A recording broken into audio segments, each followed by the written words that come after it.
Welcome to HOA Rulebook. This is what selective enforcement looks like. I am counting down, Karen yelled, pointing at the fence shadow stretching across the grass. That shadow falls on community property, and I can cite you for that. She stood at the property line with her phone out, snapping photos like she was documenting a crime scene. I had just finished setting the last post for the privacy fence, and my contractor was packing his truck. I teach community college. I cannot afford complaints. My elderly mother moved in 3 months ago after her hip surgery, and the stress of constant visitors and noise from the common area was making her recovery harder. The fence was supposed to fix that. Instead, it triggered Courtney Foster, treasurer of Millstone HOA Incorporated, who had been looking for a reason to come after me since I questioned a dues increase at the last meeting. Seattle, Washington. A place where everything requires a form, and the form requires another form. A community where leadership treats neighbors like suspects during renovations. Courtney sprayed water from her little bottle onto the dirt near the fence line, making the soil look darker for her photos. "You think this is petty," she said. "I think this is my purpose." She wore a gray bucket hat and her white undershirt peeked out from under the purple jacket. My contractor, a guy named Luis who had done 3 other fences in the neighborhood, looked over at me and shook his head. "I can put you on the agenda and keep you there," Courtney continued, stepping closer. "This fence violates setback, height, and aesthetic standards. You did not submit plans. You did not get approval. You are going to tear this down or I will fine you every single day until you do." I had submitted plans. I had the email confirmation on my phone.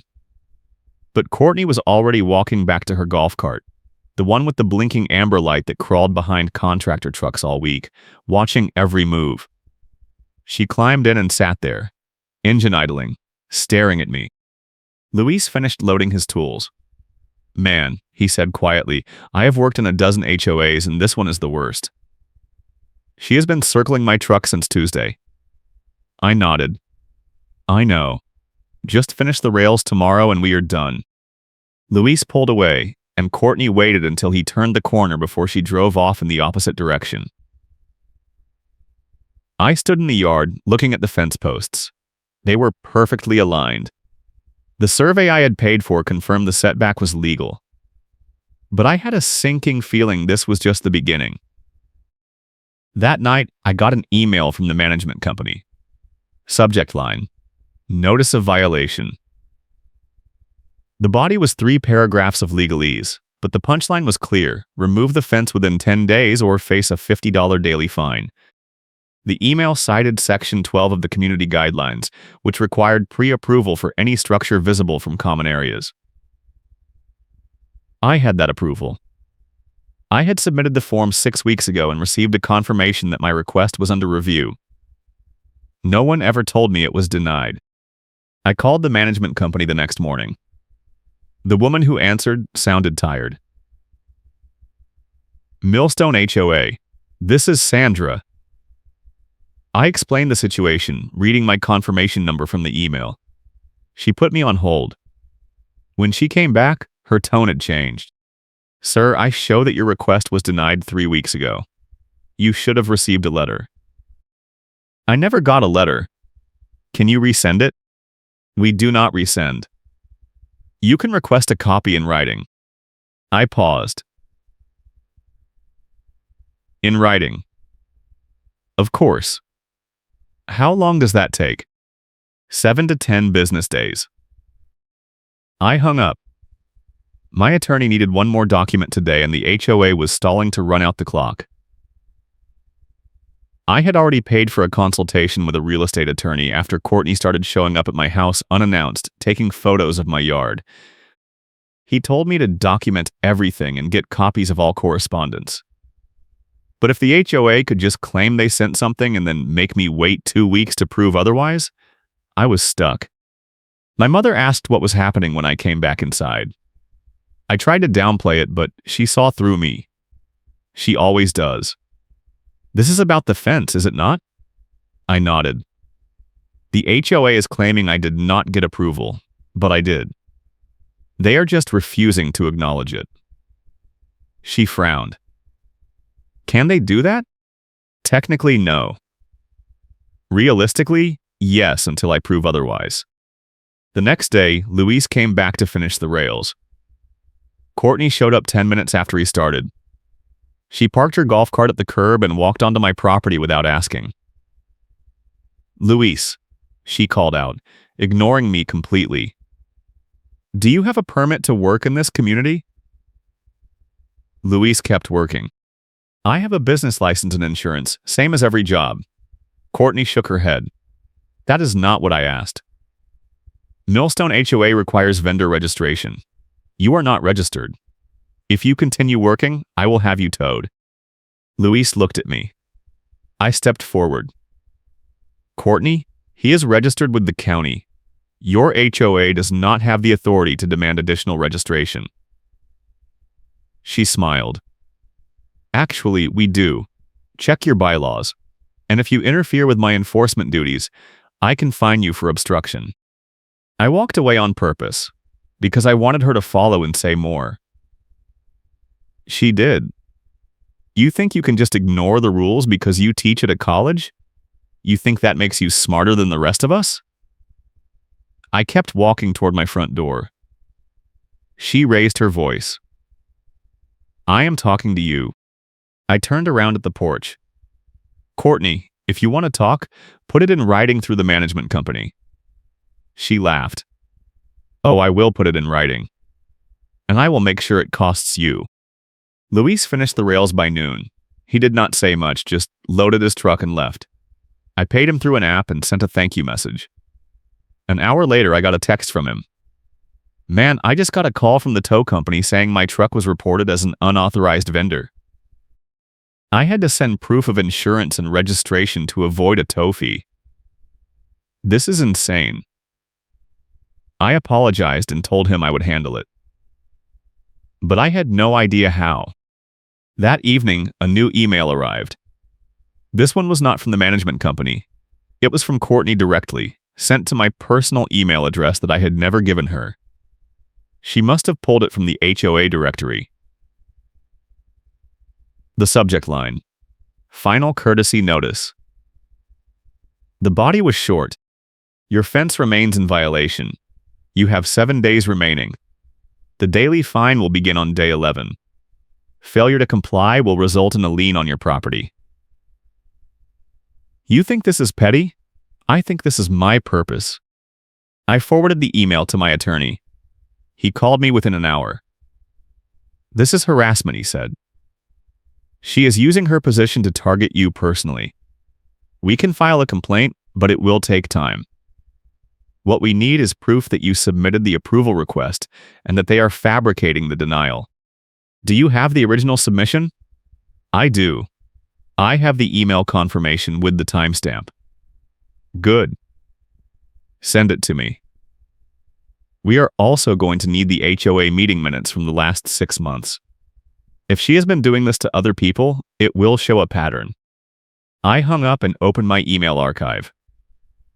The confirmation was there, dated 6 weeks ago, sent to the management company email listed on the HOA website. I forwarded it to my attorney along with the denial email and Courtney's personal message. Then I started searching for the meeting minutes. They were supposed to be posted on the community website, but the last update was 4 months old. I sent a formal request to the management company asking for copies. 7 to 10 business days, the auto reply said. The next morning, I found a bright orange sticker on my front door. It was not an official notice. It was a handwritten note on HOA letterhead.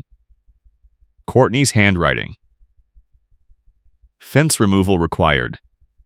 Contact management immediately. I took a photo of it and sent it to my attorney. He replied within minutes. Do not remove anything. Do not respond to her directly. Let me handle this.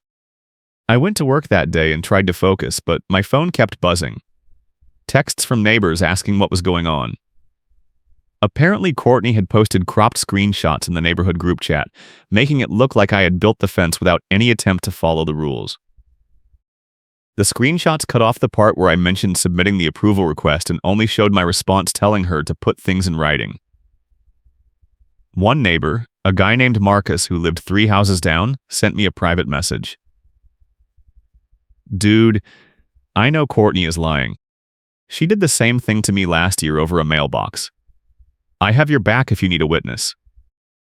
I thanked him and saved the message. Marcus was a former management company employee who had worked for a different HOA in the area. He quit after seeing how these boards operated and moved into Millstone, not realizing it was just as bad. He had told me once that most HOA disputes come down to whoever controls the records, and if the board wants to bury something, they just claim it was never submitted. If you are enjoying this chaos, hit that like button and subscribe because this story is about to get even wilder. That afternoon, my attorney called with news. I got the meeting minutes through a public records request. Courtney has been escalating enforcement on at least 4 other homeowners in the past year, all over minor issues. But here is the kicker. She is not in good standing herself. She owes 3 months of dues and late fees. The board has been covering for her because she is the treasurer, but it is all in the records. If we bring this up at the next meeting, she loses all her authority. I felt a rush of relief. That is the proof we need. When is the next meeting? 2 weeks. But we have a problem. The management company just sent out an emergency agenda item. They are trying to pass a retroactive fine structure that would apply to your fence immediately. If it passes, you will owe over $2,000 before you even get a chance to appeal. They are trying to rush it through quietly. I sat down. How do we stop it? You show up with evidence and you make them address it in front of everyone. I am drafting a demand letter right now that will force them to respond. But you need to be ready for her to lose control. She is not going to take this well. 2 days later, I received the demand letter package via certified mail. My attorney had included a tabbed timeline of every submission, every denial, every email, and a certified copy of the HOA record showing Courtney was not in good standing with her own dues. The cover letter demanded an immediate halt to all fines and a formal reversal of the violation notice, with a copy sent to the entire board and the management company. I signed the receipt and waited. Courtney responded within hours. Not through the management company, not through the board. She showed up at my house with a clipboard and a measuring tape. I watched from the window as she stretched the tape along the fence line, taking notes. Then she walked to the side yard and started measuring the setback from the property line. I stepped outside. Courtney, you need to leave. She did not look up. I am conducting an official inspection. You cannot stop me. I pulled out my phone and started recording. You are on my property without permission.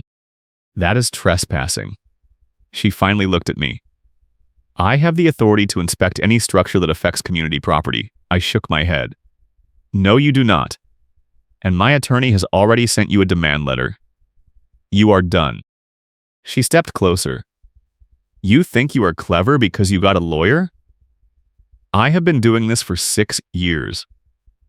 I know every loophole. I know how to make your life miserable until you give up and move. I smiled. Courtney, I have a certified copy of the HOA record showing you owe 3 months of dues. You are not in good standing. You have no authority. Her face went red. That is a lie.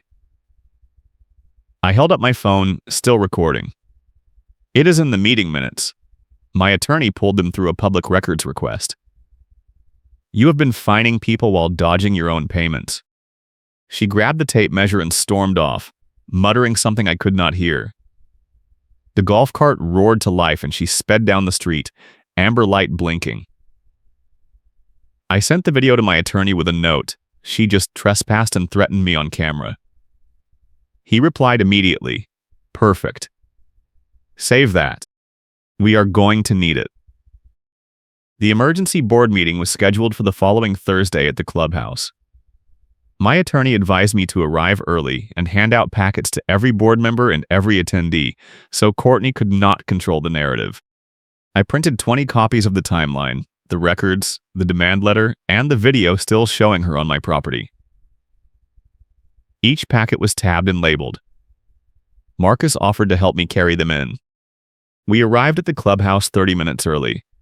The parking lot was empty except for Courtney's car and a tow truck idling near the entrance. I recognized the driver. He was the same guy who had called Luis about the bogus towing threat. Marcus saw him too. "They are trying to intimidate you before you even get inside," he said. I nodded. "Let them try." Courtney appeared in the doorway, arms crossed. "You are not allowed to distribute materials without board approval." I kept walking. "These are public records and a legal demand letter. You do not get to suppress them." She stepped in front of me. "I can have you removed for disrupting an official meeting." "The meeting has not started yet," Marcus said. "And you are not the board president. You are just the treasurer. Or you were, until everyone finds out you are delinquent." Neighbors started arriving. Courtney tried to intercept them, but Marcus and I handed out packets as people walked in. By the time the meeting started, every seat was filled and every person had a copy of the evidence. The board president, a retired engineer named Harold, looked uncomfortable as he called the meeting to order. He glanced at Courtney, then at me, then at the packets on the table. "Before we begin," he said, "I want to address the material that was distributed tonight. This was not submitted through proper channels." I raised my hand. "Harold, those are public records and a legal demand from my attorney. You are required to address them." Courtney stood up. "This is a coordinated attack on the board. He is trying to derail the agenda because he knows he is in violation." Harold held up a hand. "Courtney, sit down. We need to discuss this." She did not sit. "I am the treasurer. I have the authority to enforce compliance. If you let him disrupt this meeting, we lose all credibility." Harold looked at the packet in front of him, flipping through the pages. "Courtney, according to these records, you owe 3 months of dues and late fees. Is that accurate?" The room went silent. Courtney's face turned red again. "That is a clerical error. It was resolved weeks ago." Harold shook his head. "This is dated from last month, and it shows no payments received since June." Courtney looked around the room, realizing she had no support. "Fine," she said. "I will pay it. But that does not change the fact that his fence is illegal." Marcus stood up. "Actually, it does. If you are not in good standing, you cannot enforce violations. That is in the bylaws." Section 18. Courtney pointed at him. "You do not even live near him." "Why are you here?" Marcus smiled. "I am a homeowner in this community. I have every right to be here. And I was at the June meeting when you tried to do the same thing to another neighbor. The board shut you down then, and they are going to shut you down now." Harold cleared his throat. "Courtney, I am removing you from enforcement duties pending a full audit of your accounts. This meeting is adjourned." Courtney slammed her hand on the table. "You cannot do that. I am an elected officer." Harold stood. "You are suspended until the audit is complete. If you interfere with any homeowner during that time, the board will pursue formal removal and a written warning for harassment behavior." Courtney grabbed her bag and stormed out. The room erupted in conversation. Neighbors who had been fined by Courtney started asking Harold if they could appeal. One woman said Courtney had threatened to tow her car over a guest parking issue. Another man said she had tried to fine him for a trash can left out 10 minutes past pickup. Harold looked overwhelmed. "We will address all of this at the next meeting. For now, anyone with an active violation from Courtney should submit an appeal in writing." I stayed behind as the room emptied. Harold pulled me aside. "I owe you an apology," he said. "The board has known Courtney was out of control. But we did not have the proof to stop her. You just handed us everything we needed. I nodded. What happens now? He sighed. We bring in an independent management company to audit the books. If Courtney has been manipulating records or fees, she is done. And your fence is approved, effective immediately. I will send a written reversal from management with a real citation by tomorrow. I left the clubhouse and walked to the parking lot. The tow truck was gone. Marcus was waiting by his car. You did it, he said. She is finished. I hope so, I replied. But I am not taking any chances. I am keeping every document and every video until the audit is done. He nodded. Smart. Let me know if you need anything else.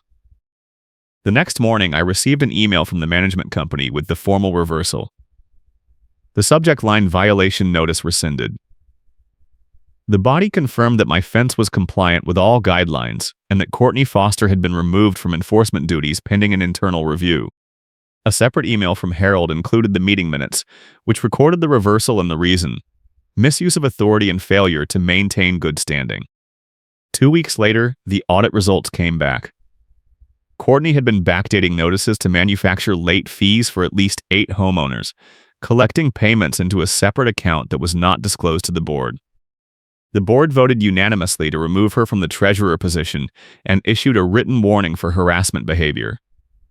She resigned from the board entirely the following day.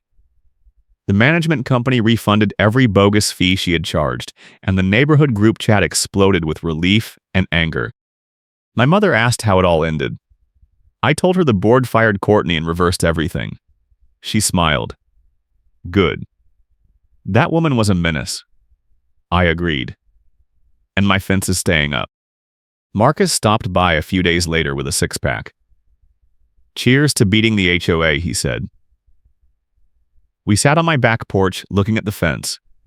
It was solid, clean, and exactly where it belonged. The nightmare was over. But the best part came a month later. I got a call from a neighbor I had never met, a woman named Patricia, who lived on the other side of the community. She said Courtney had tried to fine her for painting her mailbox without approval, and when Patricia pushed back, Courtney threatened to put her on the agenda and keep her there. Patricia laughed when she told me.